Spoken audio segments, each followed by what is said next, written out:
فجأة منحس حالنا موترين ومعصبين بطريقة كتير غريبة. كيف فينا نتخلص من هيدا التوتر والعصبية اللي فجأة بتصير عنا؟ لنقدر نتعامل مع الغضب والتوتر، أول شيء لازم نفهم أسبابه. المواقف اللي عم بتسبب لنا هيدي النوبات من الغضب أو هيدي النوبات من التوتر، ونرجع نعمل إدارة وطرق نتحكم فيه وما بنخليه يسيطر علينا.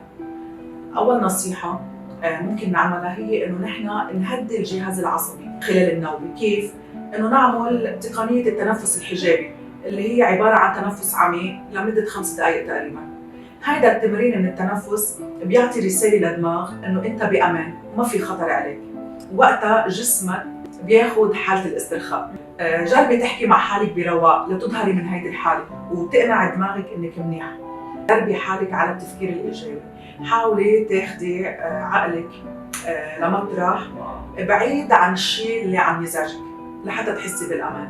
وبس تصيري بوضع رواق فكري قد ايه انت شخص ناجح، قد ايه انت شخص قادر يتغلب ويواجه كل شيء بحياته.